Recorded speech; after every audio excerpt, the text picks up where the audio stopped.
my life. This is my life now.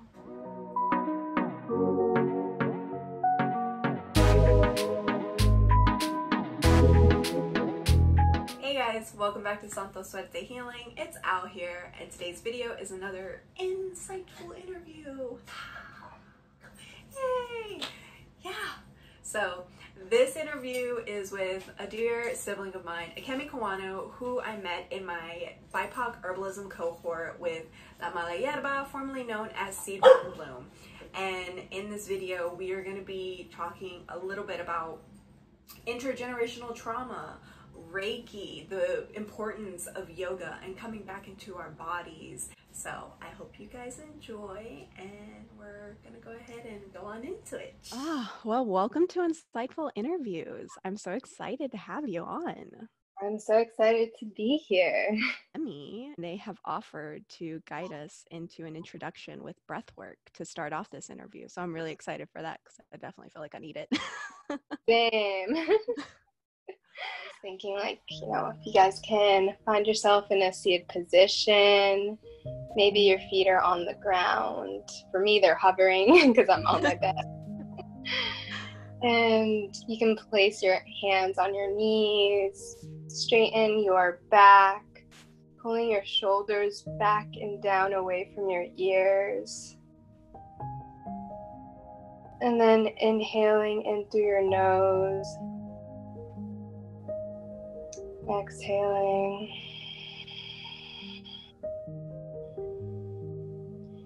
When you inhale through your belly as it pushes out. Full and deep, slow breaths. And exhale out your nose, making that ugaic breath with your throat.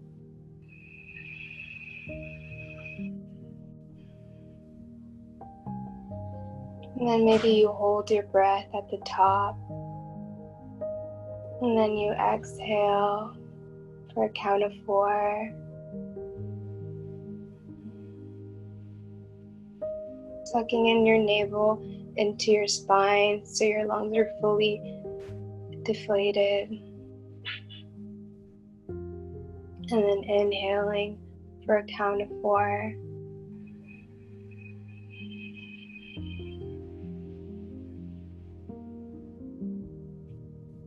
Holding for a count of 4. And exhaling for a count of 6, maybe.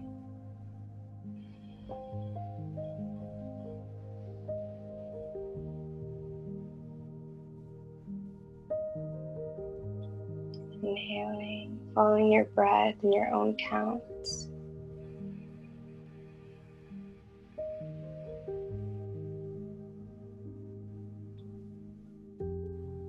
Exhaling.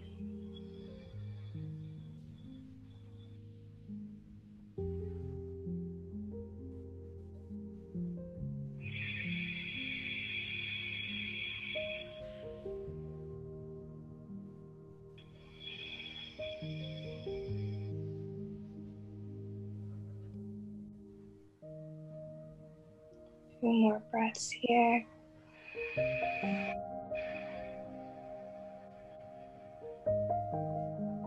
Filling your lungs to full capacity, bringing in that prana, life force energy into your body. And exhaling.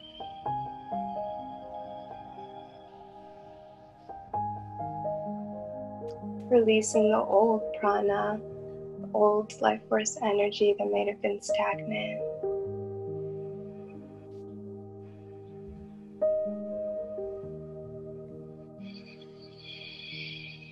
And then maybe you start rolling your shoulders and moving your body, rolling your neck.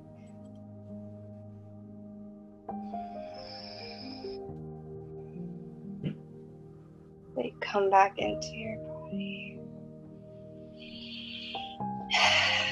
Oh, thank you. That was amazing. So glad you liked it. Oh, well, now that we're centered and grounded, I definitely feel that that's going to be kind of be the like theme for this interview. I mean, I know we'll probably get into like other avenues, but I just feel like the overall like theme is like we're grounded, we're centered, and we're just in our body and like tuned into our body. That I like to start off these interviews is, where you get to toot your own horn. So, yeah, this is like a nice little platform for you to pull out that soapbox, step on it, and, let us know exactly who Akemi is, what it is that you do, your pronouns, the lands that you come from. Just kind of give us your introduction. Okay. Who am I? This question always gets me like, wow, who am I? So many things, like with being multidimensional. And well, I am first generation US born. So my family migrated from Panama, Central America, and I have ancestry from both Panama and Japan. So there's a lot of mix, as well as European ancestry. But I choose to connect more and identify more with the ancestors in my family that have kind of been erased as a way to keep them alive and to let them know that I'm thinking of them. I was born and raised in South Florida, also called South Florida. It's in Tequesta and Seminole lands, or the native lands I currently reside on. I am the youngest of 2 daughters. My sister and I were like 8 years apart. Oh, wow. And yeah. And my pronouns are she, they. And I recently learned this other pronoun that some of my friends, like Alida, has been using, and I think Xochitl as well, who were some folks who were in our 9-month BIPOC herbalism course, and they're using we pronouns. And I just really identify with that so much because when I think of people, I like have this connection with people. Like I see myself in them and I see them in me, so I like that we pronoun. So I may start incorporating that. I got my bachelor's in psychology. I'm really into mental health, but most importantly, I'm more into holistic mental health, like acknowledging that there is like a physical component and a spiritual component to mental health. Energetic. And I am a soon-to-be doctoral student at PAU for clinical psychology in San Fran. Hey. And I am a medicine worker. I also am a Reiki practitioner, level 2. And I have my 200 hours RYT, yoga teacher training certification I took in India, in Rishikesh. And I've always been kind of hesitant to teach or lead a class, just because, I don't know, I get too much in my head about it. But recently, with everything, with being at home more because of the quarantine, I've been practicing teaching and guiding yoga, which has been really great. Well, thank you for that introduction. It was really nice seeing you kind of open up all these avenues. I had no idea that you wore so many hats. Yes, I dabble in all these different things, but they're also interconnected as well. Yeah.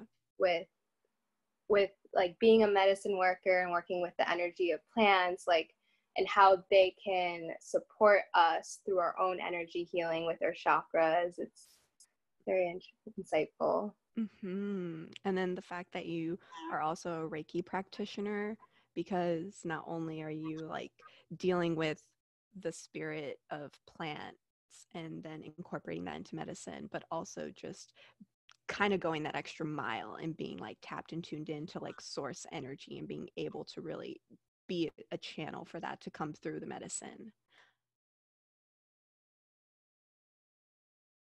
What was your relationship like with your parents growing up? Because you said you and your sister were 8 years apart. So I do feel like that relationship with your parents really does play like a big factor, and because they were probably the closest ones that you had with you.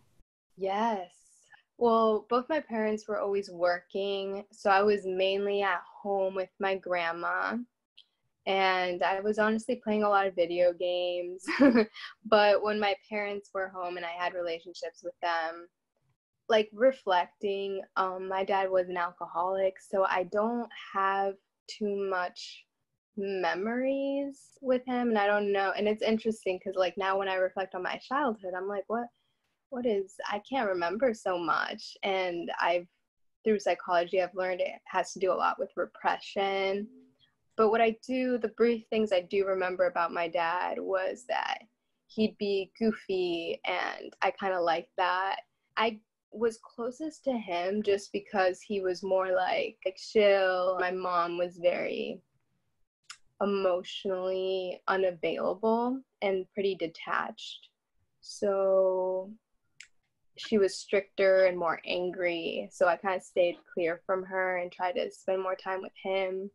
But then he would also go through periods of depression, but he would go to the movies with me and we'd watch movies, a lot of passive activities with him. With my mom, sometimes she would take me to parks or to like go see animals because she knew that I loved animals, and I actually learned that from her. A lot of animals were in my life.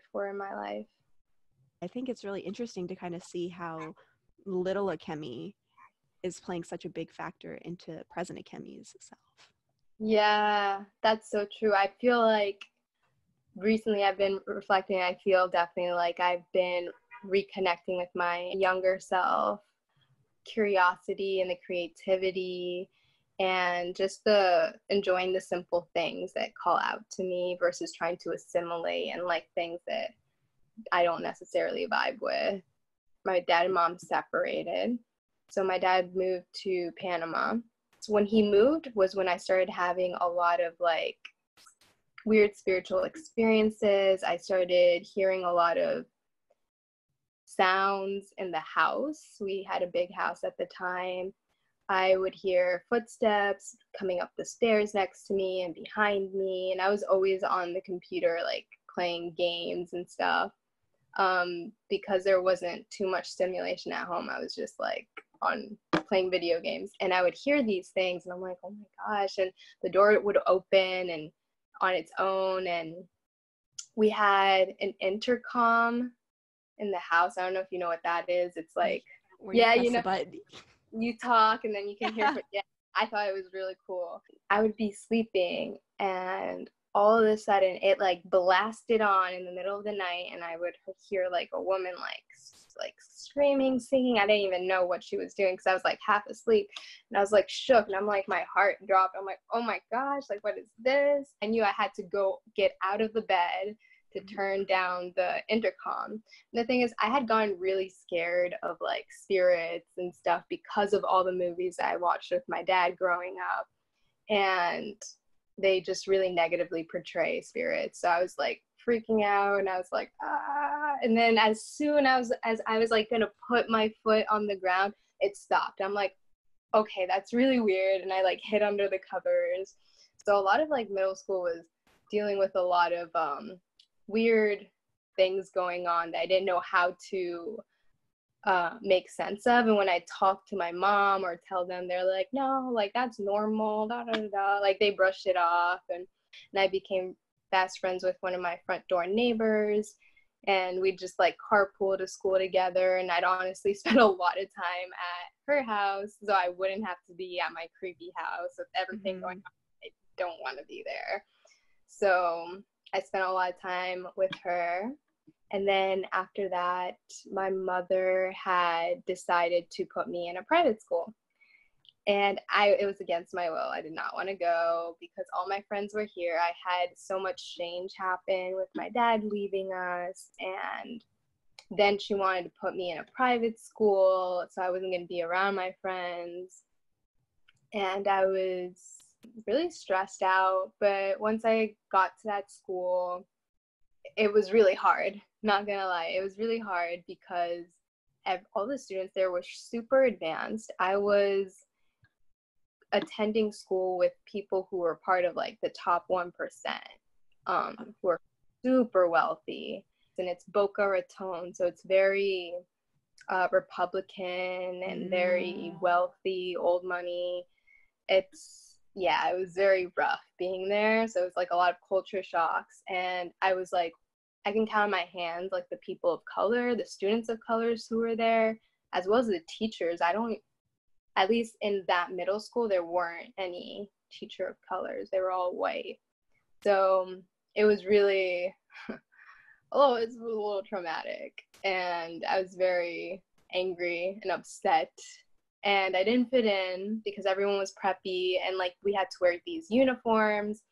So I would always try to like kind of stand out and wear all my bracelets and like be a little bit colorful in that way. And like I'd do my makeup and cut my hair a little bit angsty because I felt very angry and angsty and didn't fit in. And eventually there became, a few more people of color so I could connect with, but even then the majority were very wealthy. So there was all these intersections that were tough.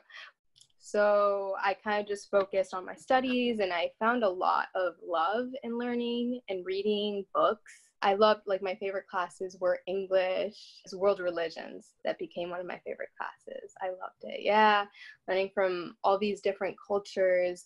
And after school, they'd have all of us go to the auditorium or the chapel, and they'd like talk, or they'd have a guest speaker, or they'd have a show. Like they brought in people who were celebrating the Chinese New Year, and they were explaining a bit about how, what that was, and sharing that culture with us, and that was really enriching.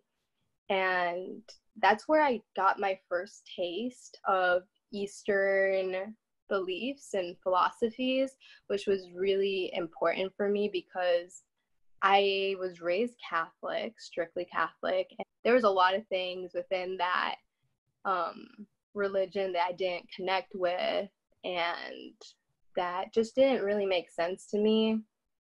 Yeah, I really loved that, having an education, having mentors and educators who also, not only were they there for my academics, but when things really hit the fan in high school, I think I was 17, I went through a really, really deep depression. Like I was physically bedridden, and at that time, I didn't realize it, but, with years of reflecting, I realized that what I was going through was what my dad was going through. Very passive, except he, sought out alcohol. For me, it was just like I would binge watch like films and stuff and just not get out of bed. So once I started getting on medication, I started talking to my teachers and letting them know, like, because I was falling behind in school, I was falling asleep, everything hurt, I was having panic attacks and crying spells. So I had to talk to my teachers and let them know that I was just struggling. And it was really interesting because I didn't think I could do that. And when I did, I was really impressed by how supportive they were. They'd help me with accommodations. Like I would need extra time testing, so they'd allow me that. And they'd also like give me advice. Like one of my favorite teachers, he was my theory of knowledge teacher, Mr. Melton. He was like one of the few teachers of colors. He was gay, biracial. His dad was Black and his mom was white, and he was German. And he was just like this amazing, complex dude, super intelligent and super understanding. And he would be the one who would talk about these difficult issues that no one wanted to talk about in terms of social issues that we lived through. So I really enjoyed his class, and he was a really great support system for me. What advice do you have for, people in high school, middle school, or even adults that might be going through the same things that you were going through at that time? My advice would be to journal, as Mr. Melton taught me. Journal, write it down. If you don't have anyone to hear, to listen to your concerns or to listen to you vent to yourself and to your future self. Because, as you journal, you sometimes look back at old stuff. And so definitely journal, movement, even though, like, for me, my stress response is freeze. So movement is really important for me. I started getting into a habit of working out on occasions, and that was really helpful. And breathing, looking up breathing exercises and really slowing down your breath, like kind of what we were doing in the beginning of the interview. Like, it really helps so much. Follow mentors either on Instagram or on YouTube or online. Follow people that inspire you and people who have kind of gone through what you're going through and are actively, sharing kind of what helped them. Thank you for that. I know so many viewers are going to really appreciate that, because I think, generally, especially for kids of color, from middle school to high school, they do experience some sort of depression, and there could be so many avenues that take part of that. And I think that growing up, and this still may be true in a lot of households where, going to therapy was only for crazy people. Mm-hmm. And so knowing that it's like, well, I can't really tell like my family that I'm sad, because I know for me, whenever I would tell my parents, like, I really just want to go and talk to someone about this, they would always tell me, like, no, you don't speak about family business outside of the family business. Whatever you have to say, you can say to us. But then me trying to tell them to where it's like, well, you're the reason why I'm sad. Yes, exactly. So I really want to like thank you for letting people know, like, yeah, breath work, journaling, like, if you don't feel comfortable or have that space to feel comfortable about talking what you're feeling, you can always talk about it to yourself and to your future self. Even with like mentors, you don't have to say everything verbatim about what you're feeling, but you can like go to someone that you do feel safe with if it's outside of home.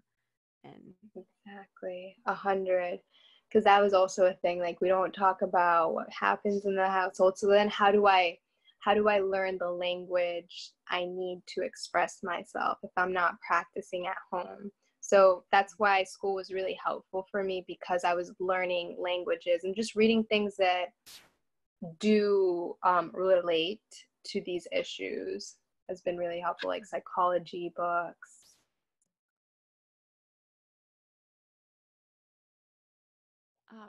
So you said you started experiencing your spiritual awakening your junior year of college. Mm-hmm. Do you mind going a little bit more into that and letting us know how you knew that you were experiencing a spiritual awakening?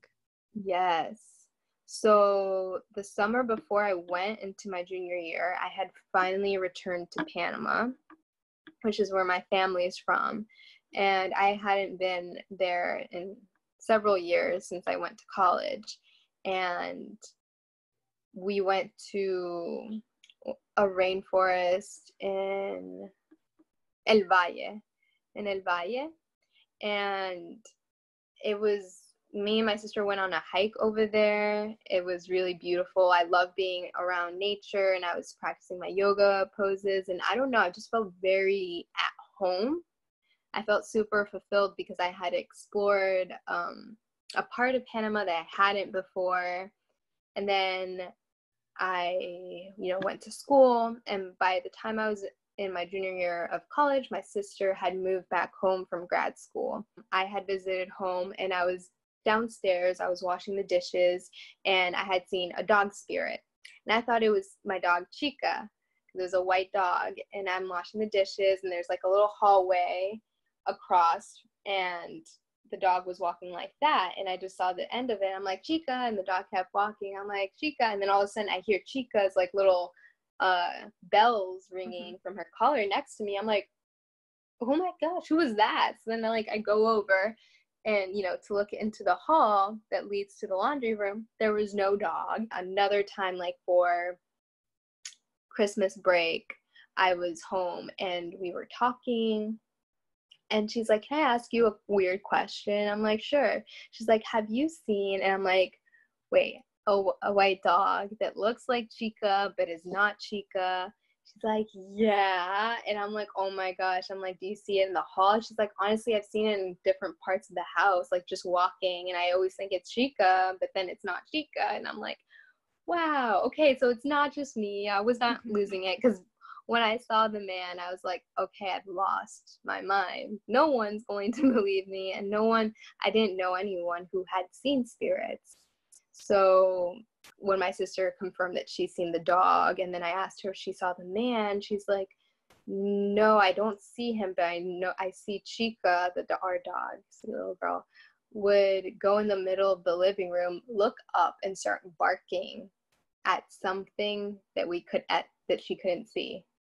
And she's like, it would always freak me out, so I'd always turn on the TV and pretend it's not there, because growing up we didn't know how to handle it. And it wasn't until I graduated and I moved back here and I got into Reiki healing that I met people who have had experiences with spirits, and they were I opened up to them about what my experiences were, and I'm like, and I was, a little bit scared. And she was like, well, you don't necessarily have to be scared, just, you can always create boundaries, and always yes, it's really important to have protection. Like, you can call on your angels or Archangel Michael for protection from low energy spirits, and you can set boundaries with the spirits who are trying to contact you. She's like, did they seem like they were gonna hurt you or something? I'm like, no, it wasn't like that. It was just like, I just got scared because I'd never seen that in my life, and I didn't know how to make sense of it.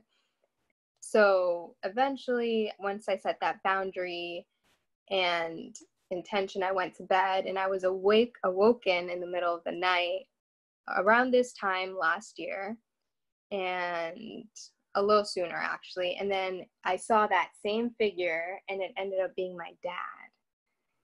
And I was just like, what? And that's when he told me, you're on your path. And I had just put in my deposit for seed root bloom 9-month BIPOC herbalism healing.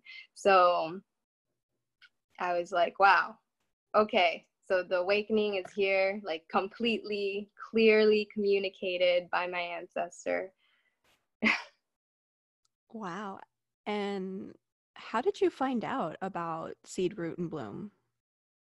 One of my friends from college had actually been following Xochitl, and they told me, hey, you should check this out. It sounds like something you'd be interested in. And she had actually also connected me to another kind of spiritual guide that connected with my senior year of college. It was a family friend of hers, and then I connected with her. And then that's also, started getting more involved in these discussions of intergenerational healing and energy healing and all that. She had also confirmed to me that you should do energy healing. She had mentioned reconnective healing. She's like, similar to Reiki. There's a lot of different types of energy healings, but it's always with your hands.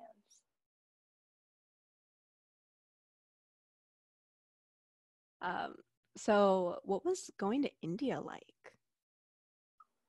That was amazing. That was a really important trip for me because it was the first time I was traveling by myself.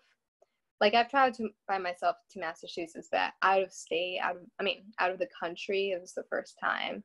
And it was just super aligned with what I wanted to do. I wanted to not learn it in the States, but I wanted to learn it from India. It was really incredible because I didn't think I was capable of manifesting stuff like that. I didn't think I was capable of creating what I desired. So that was really empowering trip. And it had its challenges, but overall I got there and I made the best out of it. How long were you in India for? I was there for a month only. I kind of thought like maybe I should stay longer, but I knew I didn't have enough money at the time saved up to stay. But if I were to go out of the state again, I would make sure that I'd have enough money to stay longer than a month and just like figure it out. Mm-hmm. Did you have any spiritual experiences in India? Yes, I started having I had like a day long of intense deja vu where like I had lived that whole day before. It was really wild. Yeah, my spiritual awakening really began a little bit sooner, like end of my junior year of college, really, when I started seeing spirits and like with the palms. So, and then with having the intense deja vu experience I had in India, I started talking to one of our teachers there, and who taught us a bit about Reiki and like, which is energy healing, and with your hands, it's a Japanese form of energy healing. And I was telling him, so I'm having like burning sensations in the palm of my hands, and I was wondering what that could mean. And he's like, honestly, that usually has to do with the fact that you're receiving a calling to heal with your hands. Because it was like it would burn here in the middle. It wouldn't hurt, but it would burn. And it was really weird. I'm like, that's really weird. And the only time I've ever felt something, that type of heat, or it's indescribable, it's like burning, but it's not painful, was one time when I was younger. I had fractured my wrist, and it takes years to heal. But my mom brought me to church because a priest was doing healings there, and he placed his hand on my wrist, and I felt immense heat. And I was just like, I came in there like, this isn't gonna work. This is ridiculous. Why am I here? And then like when he placed his hand on my wrist, I was like, wow, that is not normal. That is completely not normal. That is burning, but it doesn't hurt. And within a few days or weeks, like it went away and it never bugged me again. Wow. That like just kind of like, I felt like I just started seeing like puzzle pieces fit together to where it's like, I'm seeing you, experiencing this for the first time, and then you're experiencing it on your own as you're starting to become more in alignment and really, clearing out those blockages through movement and through yoga.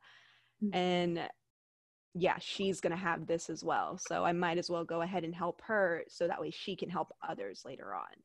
That's just something that came to my head. Like, as you said that, I started seeing that in my first eye.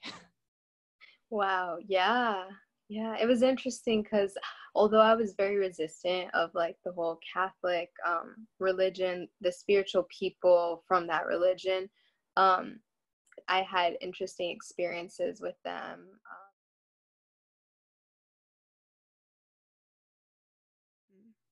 So you have this training in Reiki, and then you have training in yoga. And now you have training because like you're entering seed, root, and bloom, and now you're having training in ancestral remembrance and herbalism, plant herbalism through BIPOC teachers. How does that help lead you to the work that you're wanting to do now?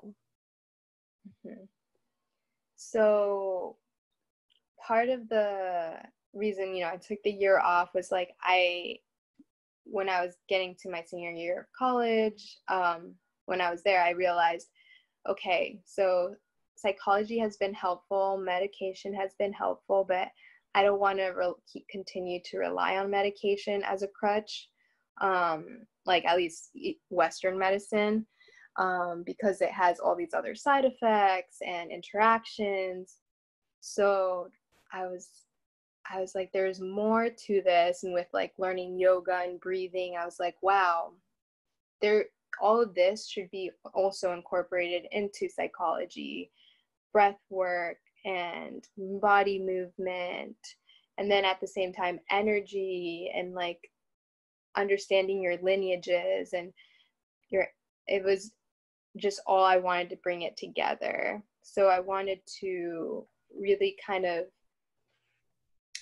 dive deep into these different practices with herbalism and yoga, because I'd like to incorporate them in my future practice. Like, instead of, like, I'm not going to be a psychiatrist. Those are the ones who prescribe medicines. But as a psychologist, I can always recommend, like, oh, you try, instead of these Western medicines, you can try Eastern teas or certain other energetic healing modalities, yoga, all these. So there's like a broad options and resources, because when I was being treated for psychological help and support, it was always more talk therapy, which is extremely helpful, and medication, but it didn't really shift off to any of the other powerful resources that have helped me. And I was like, I'd like to incorporate that.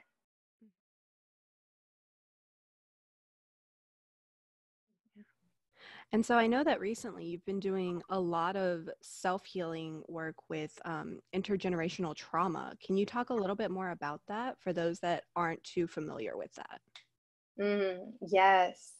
So I remember learning a bit in psychology, or like reading up about epigenetics and how trauma gets passed down from generation to generation, through biology like DNA, and through patterns and, the environment that you were in growing up and the behaviors of your parents. You also tend to learn, as well as the biological predispositions that you have towards these mental illnesses or mental health struggles.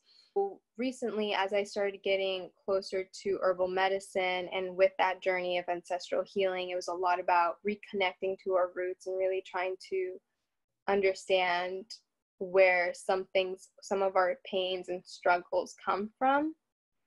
And once I acknowledged that, all right, well, my depression also comes from my dad, and then the fact that I had an absent dad, my dad probably in some ways had an absent dad, because his dad was Japanese, living in Panama, and he was taken during World War II to concentration camps in the US.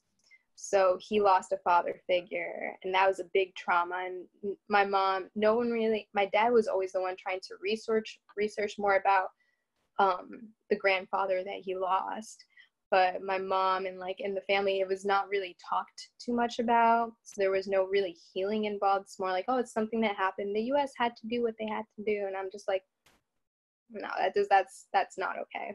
Yeah. So acknowledging that, and then having more compassion for my dad and seeing myself in him, and seeing that he wasn't able to be as present with me because of all this history on his side. And for me to kind of mend that relationship with him now that he's been gone, reconnecting that relationship with him in my dreams and the visitations that he gives me, and by honoring and nurturing myself and being aware of when I'm falling into that cycle. And I was just listening to a podcast by Dr. Thema, a beautiful psychologist, incredible person. And she was talking how we fall back into what's familiar in terms of practices, and how sometimes we have to carve out this new way of behaving, a new pattern, So like when we fall back into the familiar, the patterns that kind of helped us or felt, but they helped us, but they didn't help us, you know, it was like they made us feel comfortable, but they didn't really help heal us. So with intergenerational healings, it's a lot of like reflecting and acknowledging when I'm behaving in the ways that I've learned through my parents, and how I challenge that by adapting a new way, explore these new ways of healing that aren't familiar but can support you. And that's been a lot through herbal medicine and teas and drinking teas and making tinctures and really reconnecting with my body, making essential oils, because oftentimes we tend to dissociate from our bodies when we're stressed or when we're anxious. So really coming back into my body and being aware of what your stress response is. Like for me, my stress response is freeze. I freeze. So I need to move in order to, like, my comfort zone is to freeze, stay in bed. And then the new path that I've carved out is motion, is moving, even if it's something gentle, like deep yoga stretches, or if it's running, anything, any form of movement, or dancing, which has been really helpful. I love dancing.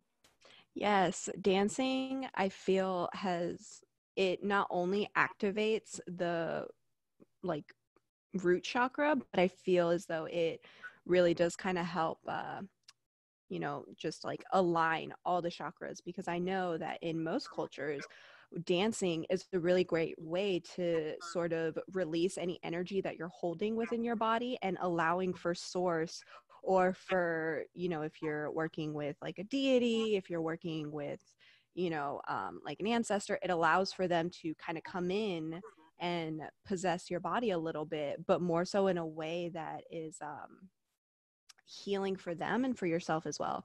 I don't know if you know of the Mexican witch.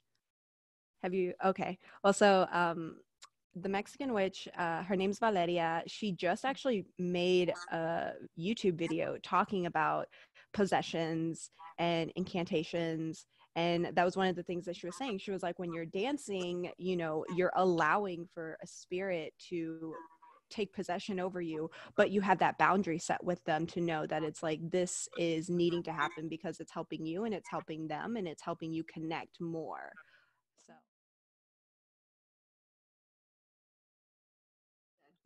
yeah, so let's talk a little bit more about your medicine. Yes. So my medicine has been crafted with the intention of reconnecting us with our bodies, because after I graduated college, I made it a point that I wanted to really delve into holistic healing, and I wanted to take a step away from medicines. So I stopped taking my Lexapro, I stopped taking my birth control, and I'm like, okay, I'm gonna work on myself. Like, I have all these resources, like all these tools, I have the knowledge, I know I have yoga, breath work. I know now I can communicate with people. At the time I was seeing a therapist, and I loved my therapist, and she'd help me learn how to talk about my experiences. So I'm like, okay, I have people I can talk to.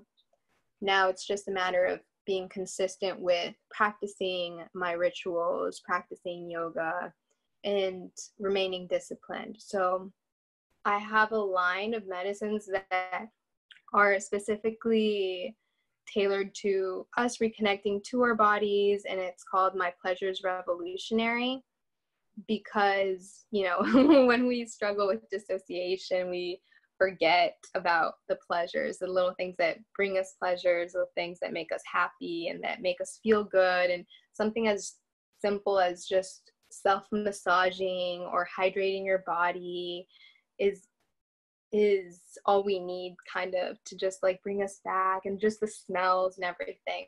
So I make some oils and some body scrubs and facial scrubs right now.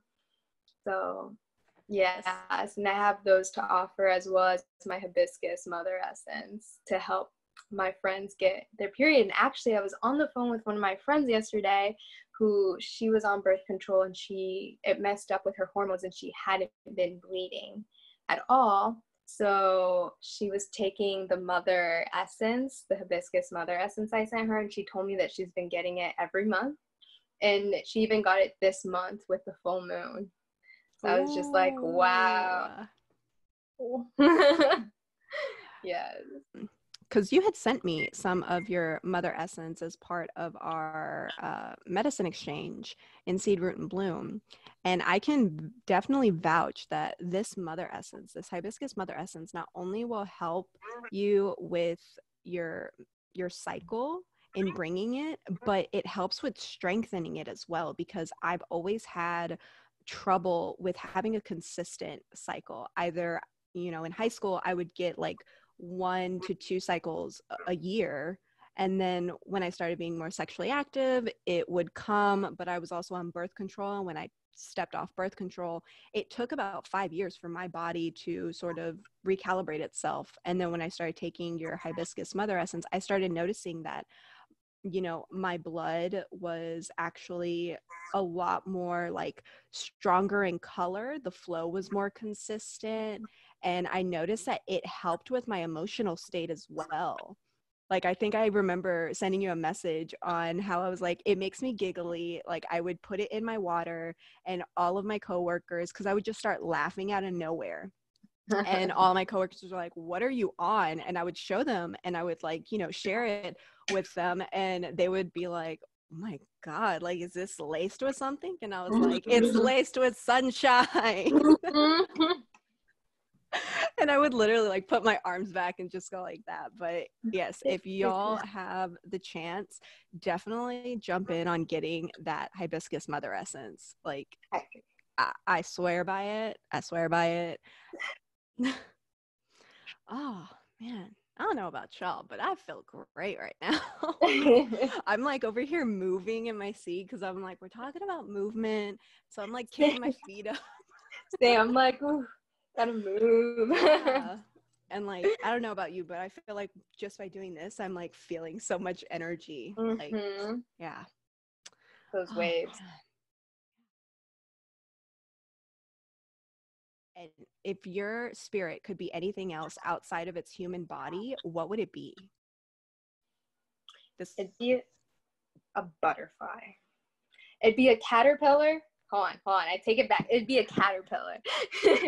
Because then I would turn into a butterfly. I like that metamorphosis. And just the journey of a caterpillar. What color would your aura be?